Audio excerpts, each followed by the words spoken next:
Her thumb caught on the fold in the metal, and she forgot how to breathe.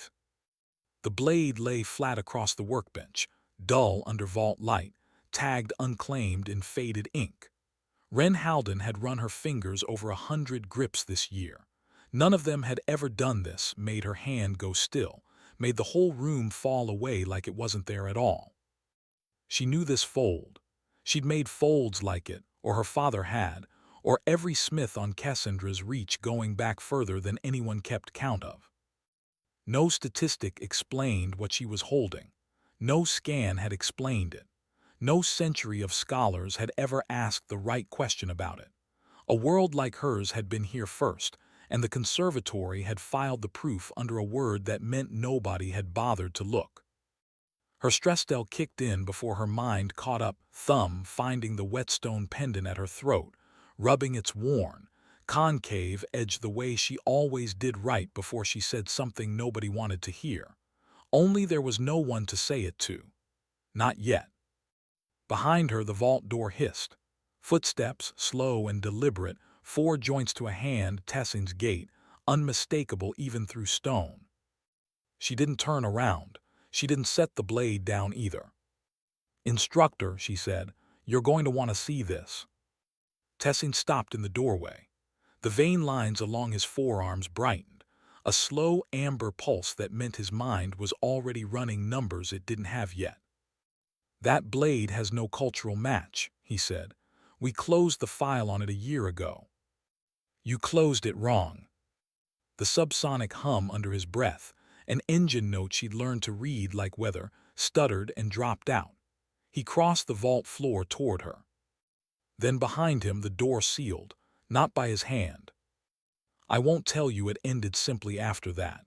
It didn't. Not for her, and not for 300 years of people who never thought to ask. Weeks before that vault door ever sealed, the training hall at Ashfall smelled like machine oil and stone dust, and nobody in it expected the day to go strange. The conservatory sat at the core of Viral Station, all polished corridors and species who'd stopped fighting each other long enough to argue about history instead. Human cadets were new here, new enough that half the Ashkarai faculty still said the human program like it was a probation and not a class. Wren didn't mind. She'd grown up on Cassandra's Reach, a colony where storms tore roofs off twice a year and nothing got thrown away because nothing extra ever arrived. She'd learned to read a blade's temper by the sound it made before she learned to read a book. Calluses ran along the first 2 knuckles of both hands, souvenirs from a grinding wheel that never once cared whose daughter she was. She kept to herself in most rooms. Not shyness. She just answered questions with her hands before she answered them with her mouth, and most people found that unsettling in a cadet. Today, Instructor V. Horik Tessing had called the entire first-year class into the hall for something he wouldn't name ahead of time. That alone was enough to make Sohalia Kret practically vibrate 2 rows over, all 4 arms finding something to do with themselves. "He's never done a live unveiling," Sohalia whispered. "Not once in 2 years." Near the back, Ambassador Corvin Ash watched from the observer gallery, mandibles still, the way Vithrai got when they were deciding whether something was worth a report. Tessing entered like a man carrying something fragile that wasn't actually in his hands yet. 2 sealed cases followed him on a floating cart, both stamped with markings older than the station. He set them at the front of the hall and opened the first with a care that looked almost like prayer. "The Oronai War forms," he said. "Extinct 3 centuries, ceremonial class, you will not touch them." He lifted the blade free anyway, angling it so the whole hall could watch it catch the light and throw it back, deciding, it seemed, whether to be beautiful or dangerous. Cadets leaned forward. A recorder chimed on somewhere. Denekt Sir, arms crossed, muttered something to the Skarn cadet beside him about wasted class time, right up until Tessing held the blade flat across both palms like an offering. 3 centuries of scholarship, Tessing said, and not once have we found a flaw in Oronai design. That was when Wren raised her hand. Nobody called on her. She stood, walked to the front before anyone could stop her, and did the one thing the instructor had just told the whole hall not to do. She picked it up. Her fingers found the grip on instinct, and instinct told her something was wrong before her mind caught up. She shifted her hold half an inch back along the hilt, chasing a balance the blade should already have had. The hall went quiet the way rooms go quiet right before an alarm. "Put that down," Tessin said, calm, too calm. "It's not balanced right," Ren said, "not for what it's for." No one moved, no one spoke, no one breathed. Denek's mutter died in his throat. Sohalia's arms went still for the first time all morning. Up in the gallery, Corvin Ash leaned forward just slightly and did not look away. Tessin's vein lines pulsed brighter, calculating. "You've made a claim in front of 40 cadets and an archive quota that answers to 3 governments. Justify it, Cadet Halden, or stand down." Ren didn't put the blade down. She turned it once in her hand, feeling the wrong weight settle exactly where it always did, waiting to finally be recognized. "Give me the floor," she said, "and I'll show you exactly where it's wrong." Tessin's vein lines flared brighter, but he stepped back and gave her the floor with a short nod, the kind that said prove it or lose more than an argument. Ren turned the blade so the crossguard caught the light. "Pivot point set too far forward," she said. "Whoever forged this wanted it to look aggressive. That's a display choice, not a fighting one." She tapped the guard flare with one calloused finger. "This flare here it catches on a downstroke, not by accident, by bad math." A murmur ran through the rows. Sohalia's 4 hands had gone flat against her knees, leaning in like the answer might vibrate loose faster if she got close enough. "And the edge angle," Ren went on, "is cut for showing off a profile, not for cutting. You'd lose half your force on impact." She set the blade down at last, gentle, like she was returning something borrowed. "Somebody built this to be looked at, not used." "That is a serious accusation to level at a species you've studied for 1 term, Tessin said. His hum had gone low and even, a sound she was starting to read as him running the numbers twice. Denek Sir uncrossed his arms and stood, four-armed and unhurried, the way Skarn cadets moved when they wanted the room to notice the height difference. "She's had it in her hand for 10 seconds, he said. "The conservatory spent 300 years on these forms, and she's going to lecture us on balance because her homeworld can't afford real steel." A few laughs, not many but enough to sting if she'd let it. Ren didn't. "I didn't say I know your history," she said. "I said I know what a blade feels like when it lies about what it's for." The line landed harder than she expected. Even Tessin's hum stuttered. He studied her for a long moment, the retractable lids over his eyes sliding halfway shut, calculating. Then he reached for the second case, the one still sealed, and set it beside the first. "If your hands are as certain as your mouth," he said, "then use it. Run the standard forms, live, in front of the class." Somewhere behind her, Corvin Ash shifted forward in the gallery seat, mandibles parting slightly. Whatever this became now, the ambassador intended to remember it. Ren picked the blade back up. This time she didn't fight the wrong balance. She worked with it, shifting her stance lower, favoring the back foot the way she favored a tool that didn't sit right in her palm. The first form came out clumsy for exactly 2 seconds. Then her body found the blade's actual center instead of its intended one, and the wrongness turned into information instead of obstacle. She moved. Not fast, not showy. Every strike landed on a line the display case had never once suggested, guard tucked where the flare wouldn't catch, wrist angled to save the force the edge kept trying to waste. The hall's noise died beat by beat until the only sound left was her breath and the hiss of the blade cutting air. She finished on a low guard, blade still, chest barely moving. Nobody clapped, nobody spoke, but something in 40 pairs of eyes had shifted, the way a room's temperature changes before anyone says a word about it. Tessin crossed to her without a sound, took the blade from her open hands, and ran it through a portable scanner pulled from his sash. The device hummed. He watched the readout for a long beat, vein lines flickering fast now uneven. "Grip erosion," he said, mostly to himself. "Here, and here." He turned the scanner toward the class without meaning to, like the habit of teaching had overridden the shock of being wrong. Wear patterns along this section of the hilt, consistent with repeated use at exactly the angle Cadet Halden just demonstrated. Dennick's mouth opened and found nothing to say. 3 centuries, Tessin said, quieter now, and no one thought to check where the wear actually was.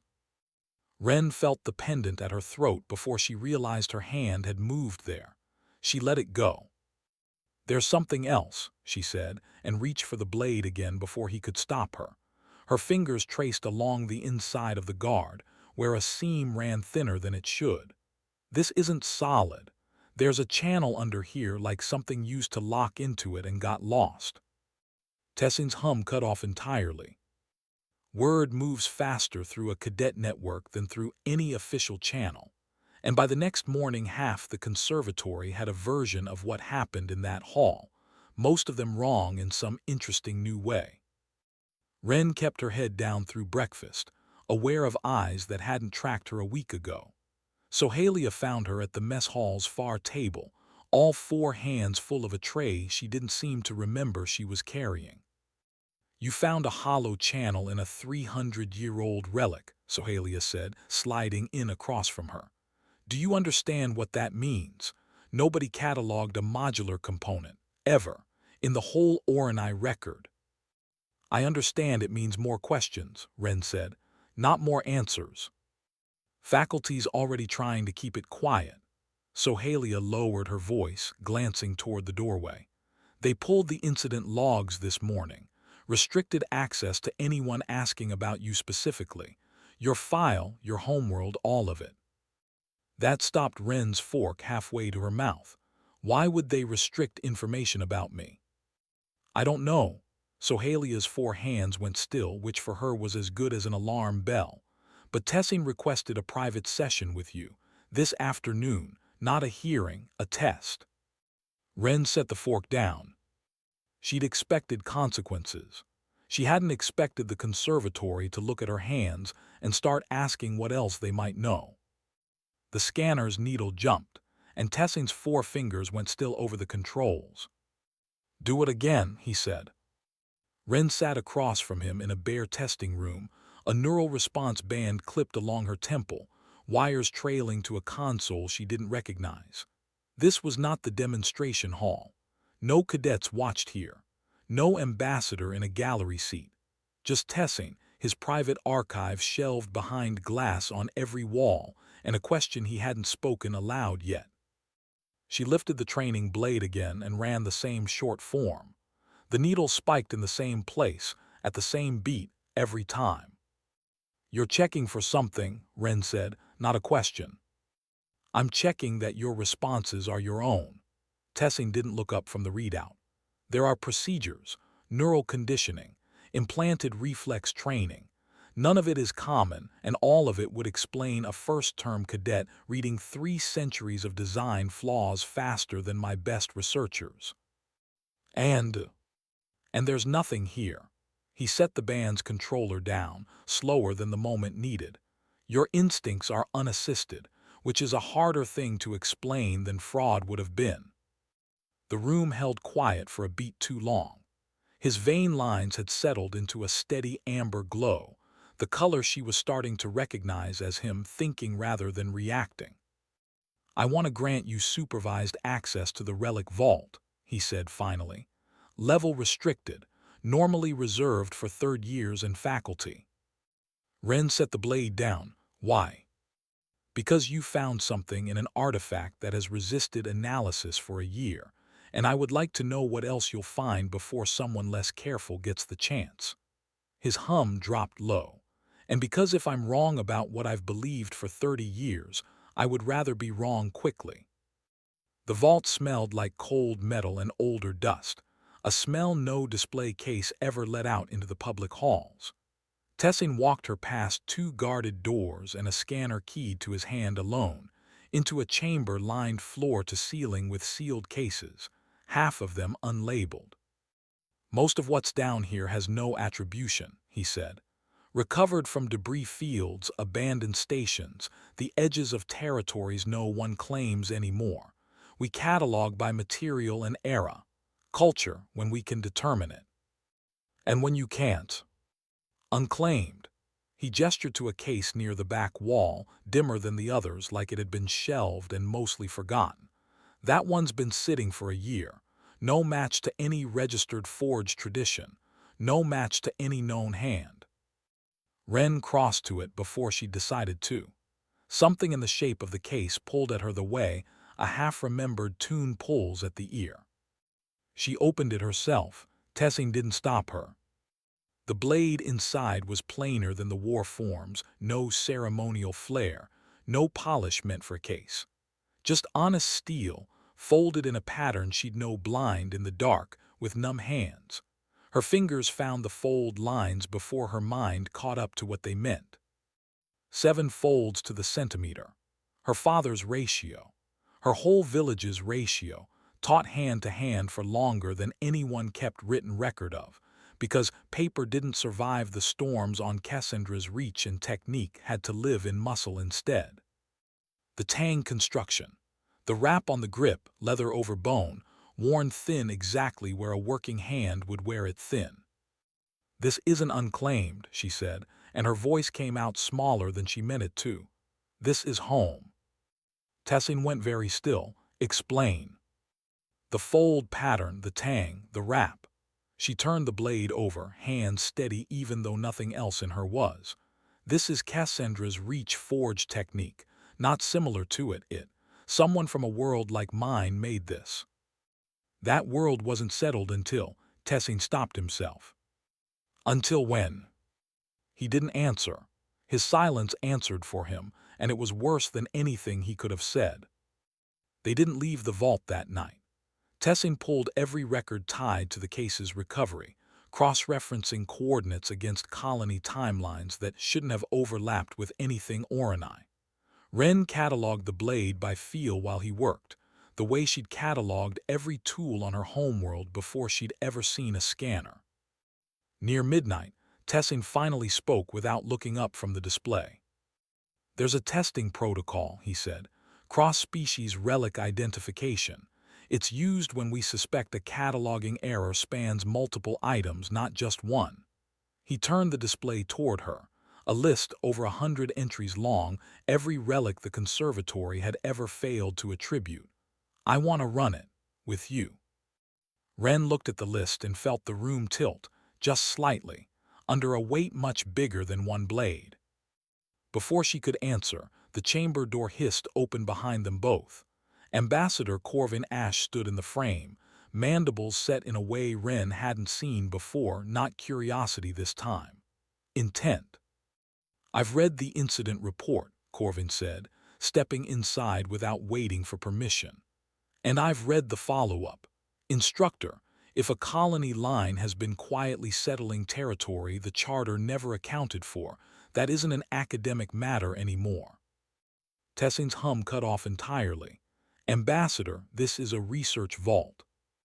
"This is a diplomatic matter now," Corvin said. "I'm requesting a formal cross-species testing session, full oversight. Every relic in that unattributed list, tested against Cadet Halden's read under witness conditions." The mandibles clicked once, final. "Something is buried in your archive that reaches further than one blade, Instructor. I intend to find out how far." Wren's thumb found the whetstone pendant at her throat without her permission, rubbing its worn edge. And for the first time since she'd stepped onto this station, she understood that whatever came next wasn't going to stay small. The door had sealed itself the instant Corvin crossed the threshold. An automated containment lock, triggered the moment 2 witnessed relics were flagged for cross-referencing at once. Tessin didn't seem surprised. He simply keyed his authority into the panel and let it release, already moving toward the archive terminal like the lockdown was the least interesting thing in the room. Then we do this properly, he said. Full protocol. Every unattributed relic in the vault tested against Cadet Halden's read under witness. It took the better part of 2 days. Wren worked through case after case, hands doing what her mind had stopped trying to explain. A curved blade with a false fuller. A spearhead reforged twice by different, untrained hands. A dagger whose sheath had been carved by someone left-handed correcting for a right-handed maker's mistake. Each time, she named the technique before the scanner confirmed it, and each time Corvin logged the result in silence, mandibles tight with something that had stopped being doubt. So Halia found her between sessions, tray forgotten again, and for once didn't say anything clever. She just sat across from Wren and matched her breathing until it slowed. They're saying you're rewriting the whole unattributed archive, Sohalia said finally. I'm not rewriting anything. I'm just looking at what's already there. That's not how anyone else is going to tell it. Wren didn't answer that. She reached for the whetstone at her throat instead, thumbed its worn edge, and let the silence sit. On the final morning, Tessing called her back to the same bare testing room where this had started. No scanner this time. No wires. Just the tally, printed and set flat on the table between them. 117 relics tested. 112 correctly identified, matched to forged traditions no conservatory record had ever properly named. 5 you missed, Tessing said. 5 I wasn't sure about. I said so each time. I know. He didn't look at the tally, he looked at her. In 30 years I have tested theories against archives, against precedent, against the recorded word of scholars long dead. I have never once tested one against my own hands. His vein lines pulsed slow, steady, something close to peace in it. You didn't need to be taught reverence, Cadet Halden. You needed to be taught that we'd stopped asking what any of it was for. Wren looked at the number on the page and thought of the workbench back on Cassandra's reach, where a blade either worked or it didn't, and nobody had time to argue about which. A blade doesn't lie about what it's for, she said. Only the hands lie if they never learn to ask. Tessing didn't answer that with words. He stood, crossed to the shelf behind him, and set 2 things on the table. The unclaimed blade, reclassified now, tagged in Wren's own handwriting from the vault log, and beside it, a data slate holding the curriculum charter, 3 centuries unchanged until this week. The board approved the revision this morning, he said. Function first analysis, hands before glass. Every cadet who studies a weapon in this conservatory will now be required to hold it before they're permitted to write about it. No triumphant fanfare, no assembly announced it. It happened the way most real changes happened. A signature, a filed document, a room slightly rearranged. Denict Sir found her outside the testing room and said nothing for a long moment, arms uncrossed for once.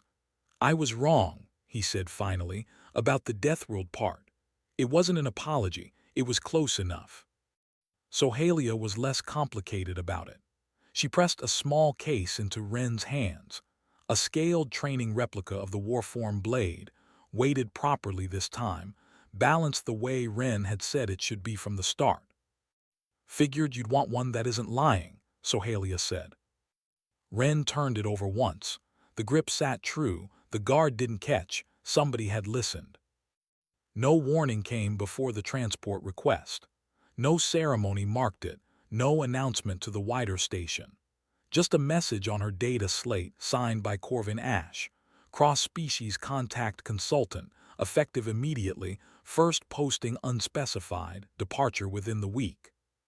She read it twice at the workbench in the training hall, the same bench where she'd first shifted her grip on a relic, and felt the whole room notice the mistake in the air. Tessing found her there the evening before the transport left. He didn't sit. Ashkarai rarely did, in rooms meant for standing work. You could have stayed, he said, finished your term, taken the credential properly. I could have. Wren set the whetstone pendant down on the bench, edge up, the concave worn face catching the last of the hall lights. But a tool that only gets used once doesn't teach anybody anything. He studied the stone for a moment, chitin-plated fingers not quite reaching to touch it. What is it, exactly? I never asked. A whetstone. It's not decoration. She stepped back from the bench, already half-turned toward the door.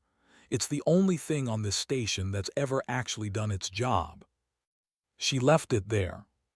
The transport lifted off Viral Station at first light, and through the narrow port window, Wren watched the Ashfall Conservatory shrink into a bright seam against the dark, then into nothing at all. Back in the empty training hall, the whetstone sat where she'd left it, edge up, waiting for the next hand that would know exactly what it was for.